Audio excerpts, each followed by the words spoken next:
Danke bafowethu, welcome back to Nkuli Soccer. Umduduzi Shabalala bafowethu we-Kaizer Chiefs. Bengicabanga ukuthi bazomrestisa umfana. Hhayi, asikho isikhathi sokuresta, asikho nesincane.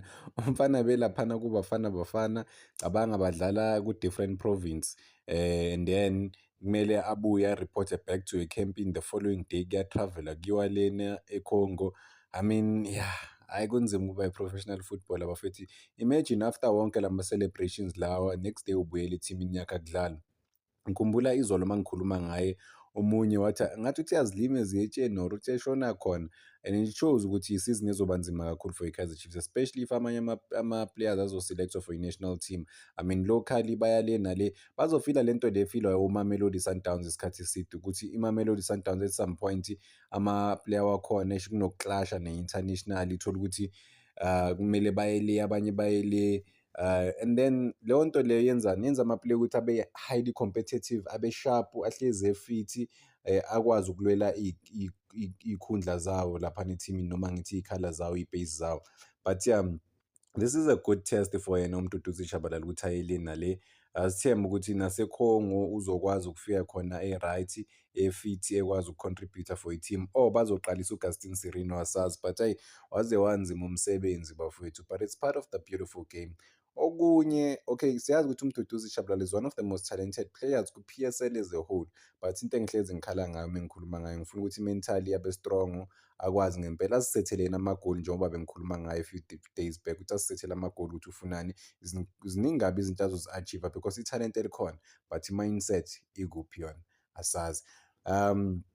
Enye into that I can touch on ama-players laphana ku-Kaizer Chiefs lawo, Ighodaro 100% ready ukuthi adlale, badicide ukuthi u-Ighodaro bafethu bangamselect laphana ku-team etravelayo eya eCongo. Maybe akusiwuye kuphela, maningi ama-player abuyile, a few from injury, but badicide ukungawaselect ukuthi atravelayo laphana eCongo.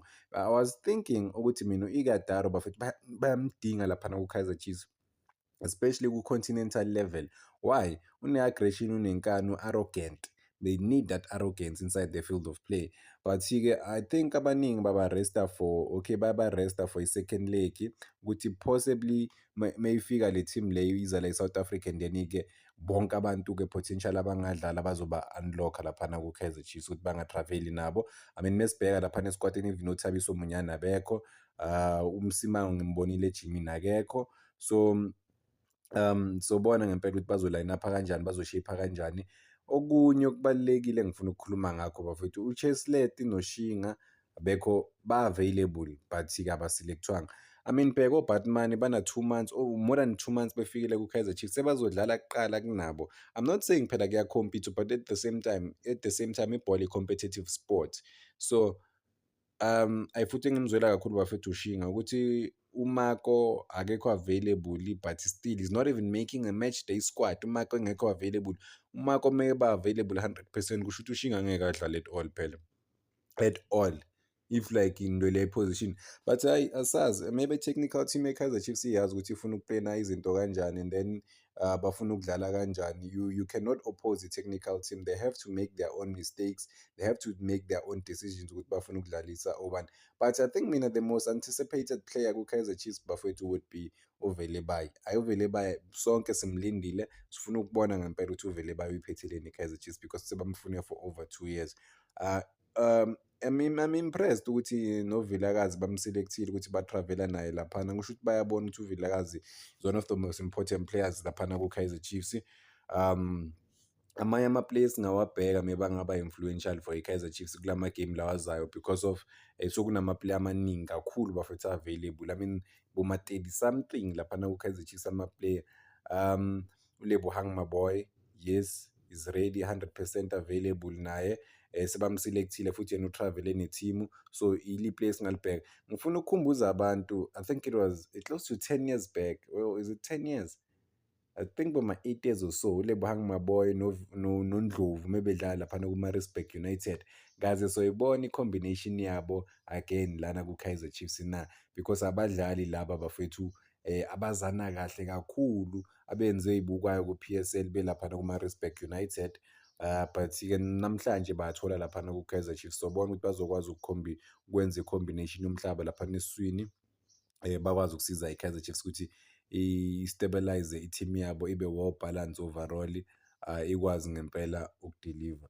I mean, it's super exciting times. Sibone uBatman ejima laphana, ubone ukuthi ujabule umfana u-relieved ukuthi hayibo finally ngizokwazi ukurepresent i-Kaizer Chiefs, ngizokwazi ukurepresent i-team engiyithandayo, ngizokwazi ukurepresenta i-team ekudala bengifuna ukuyirepresenta but abanye abantu bayangistopa overall. But-ke it's a perfect time for yena ukuthi arepresent i-Kaizer Chiefs. I'm happy for the boys ukuthi bakhona laphana ku-Kaizer Chiefs.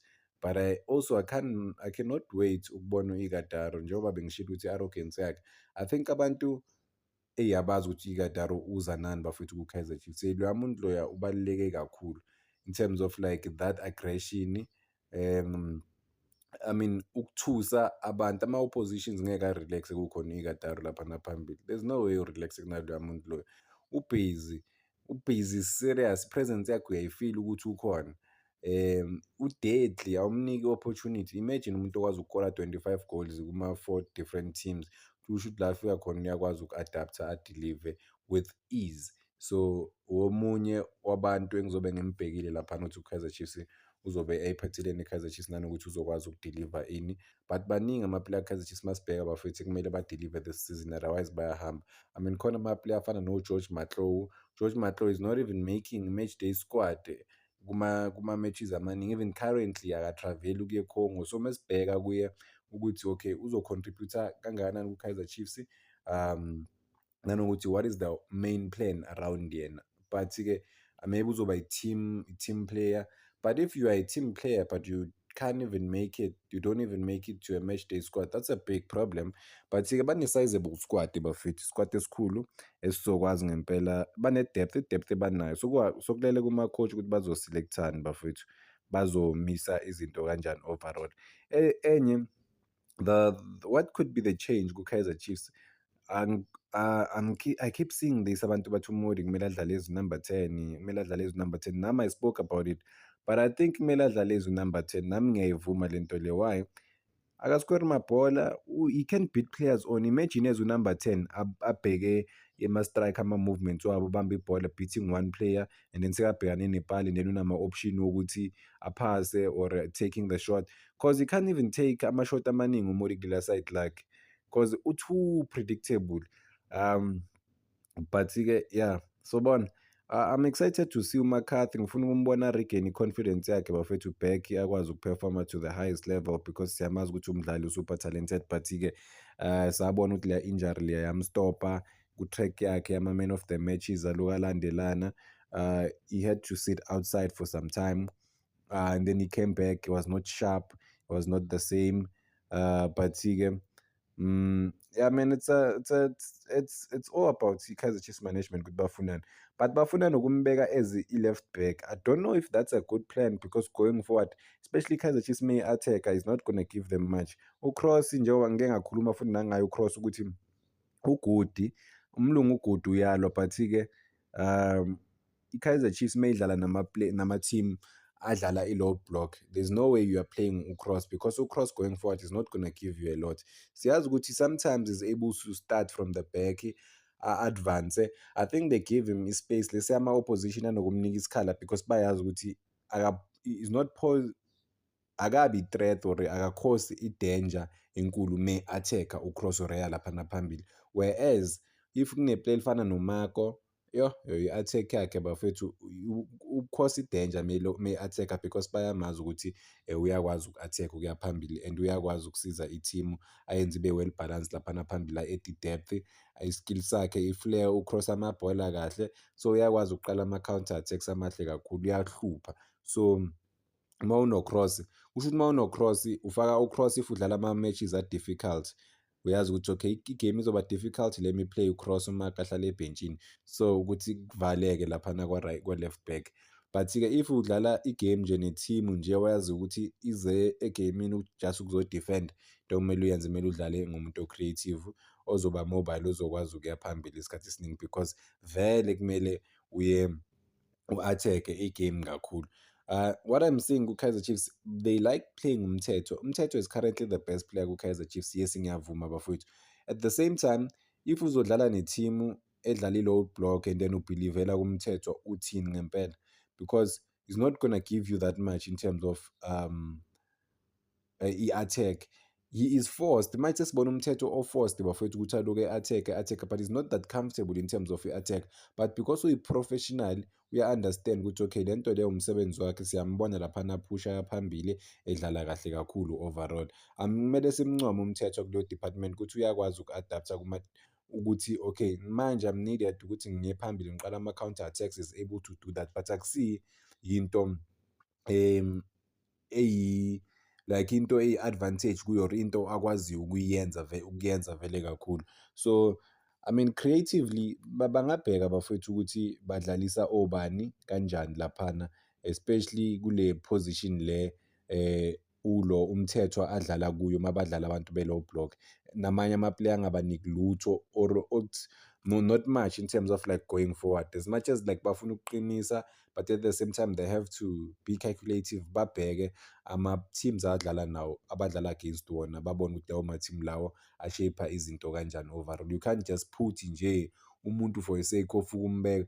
UKroos at some point kwamanye ama-game lawa amanye bengishilo ukuthi unokumbona advance aya phambili because he's forced ukuthi aloku aqala ibhola aya phambili because ama-team aloku aya-defend.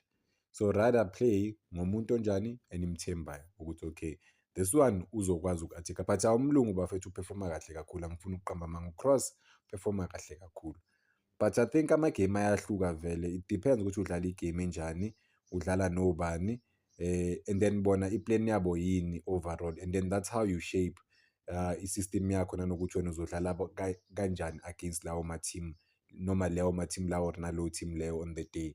But yaba nesquad esikhulu esingakwazi ukucompete. Chislet noShinga bafowethu, kwaze niyodlala nini? Eyi, kwaze kwanzima because uvele baye I can bet ukuthi uzodlala kuqala kunoShinga noCheslet. I can bet bafowethu. I can bet he's not traveling with the team, but I can bet local ukuthi uzodlala kuqala kunamajida. But ukubekezela at the end of the day. Ngikhulume, I think izolo or nini ngikhulume ngoShislet ukuthi wenza i-mistake noma wenza iphutha ukuthi adlalele i-Kaizer Chiefs noma ize ku-Kaizer Chiefs, and then abantu babona ngathi ngi-attack i-situation. No, I'm not attacking i-situation. Lo muntu lo ubuye eNgilandi. I don't, ayikho into ebaluleke for yena njenge-game time because of lezi zinto lezi zibizwani lezi zinto lezi zama-market. Yes, lezi zinto lezi zama-market kubalulekile ukuthi adlale because i-market value yakhe iloke iyehla if akadlali. So uma iloke iyehla kusho ukuthi next time makaya kwenye i-team, if ubuyela mhlampe e-England, awuzozithola ku-situation la angakwazi ukunegotiate i-deal engcono because kuzothiwa hawu, wena ubuye e-South Africa boku-Kaizer Chiefs bowungadlali nokudlala. Zonke lezo zinto lezo izinto ezi-affect-a i-player direct from ukungadlali. Lo muntu lo i-player edlala boma-30 something games every season. Ku-Kaizer Chiefs into bengizama ukuyichaza ukuthi ngeke adlale na-20 games this season. 20 games ngeke ayidlale. So lokho kuchaza ukuthini? Because the position ayidlalayo udlala against uGustin Sereno, udlala against uMduduzi Shabalala. UMaboy futhi uyakwazi ukudlala kuleya position. uMayo uyakwazi ukudrop as a-false number 9 because u-versatile. So indaba yakhe nje uCheslet ikuphi, nendaba kaShinga, which is sad, but it's a game of football, man. They have to bekezela, but they really have to bekezela and balinde ama-opportunities wabo ukuthi agcine efikile ama-opportunities wabo, and then bakwazi ukuwathatha overall. Ngicela ukuyibamba la kwamanje ngithi danko, ngicela ningakhohlwa uku-like and subscribe, is making sure ukuthi le page lifika kubani, ku-15,000 subscribers.